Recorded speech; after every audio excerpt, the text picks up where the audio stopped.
Nah, seperti yang kalian tahu, Indonesia saat ini memiliki ragam perusahaan pertahanan, pembuat senjata dan sistem pertahanan, baik itu milik negara ataupun yang dimiliki oleh pihak swasta, bos. Milik negara misalnya ada PT Pindad, PT Dahana, PT PAL, dan lain-lain. Sedangkan swasta pun tak kalah banyak, ada PT Lundin, PT Sari Bahari, PT Palindo Marine, PT Indo Guardika, PT Info Global, dan masih banyak lagi, bos. Kemudian, terkait industri pertahanan Nusantara yang bisa dibilang cukup banyak ini, Indonesia pun kini mulai dipacu, didorong untuk go ASEAN. Artinya kita Indonesia pun harus bisa merajai pasar ekspor alat pertahanan di skala ASEAN, mulai dari ASEAN dulu nih, bos. Oke, beritanya dikutip dari beberapa sumber berita berikut.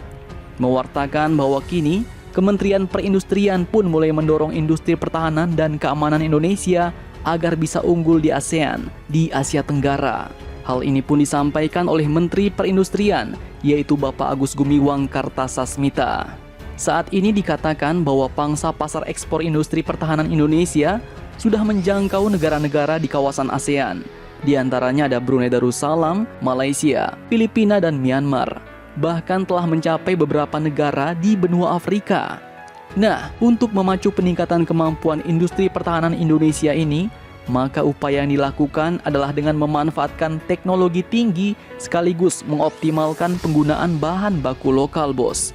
Artinya, dengan meningkatkan kemampuan produksi dalam negeri dan meningkatkan tingkat kandungan dalam negeri atau TKDN, seperti misalnya bahan baku, tenaga kerja, dan lain-lain, maka produk-produk industri pertahanan Indonesia pun diklaim akan menjadi tuan rumah di negeri sendiri, sekaligus bisa menjadi raja di ASEAN.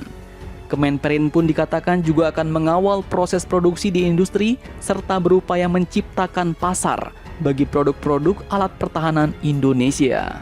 Nah, untuk meningkatkan produktivitas dan daya saing industri pertahanan, dikatakan ada banyak cara, bos.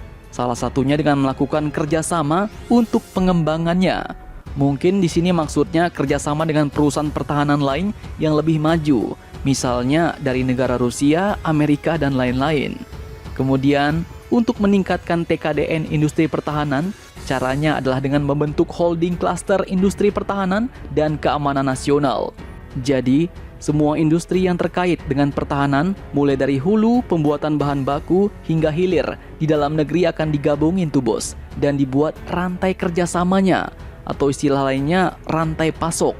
Semua langkah-langkah ini pun dikatakan dapat mendorong semakin bertumbuhnya industri di dalam negeri sehingga berdampak pada peningkatan ekonomi nasional, serta juga dapat meningkatkan utilisasi industri nasional dan meningkatkan efisiensi industri sehingga harapannya menjadikan Indonesia mampu bersaing di pasar global.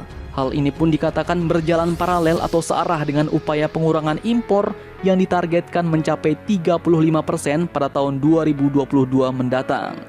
Selain itu, pemerintah pun turut memberikan perlindungan, bos, dalam perluasan usaha dan peningkatan kapasitas produksi industri pertahanan.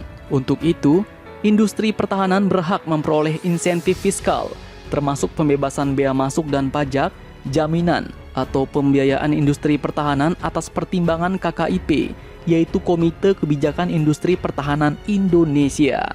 Nah, selain itu Kemenperin pun juga mendorong optimalisasi kebijakan imbal dagang, kandungan lokal, dan offset untuk pengembangan kapabilitas industri hulu dalam memasok kebutuhan industri pertahanan di Indonesia.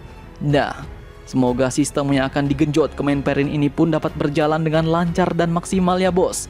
Dengan harapan ia dapat meningkatkan perekonomian Indonesia dan hasil produknya dapat menguasai pasar alutsista ASEAN. Mantap!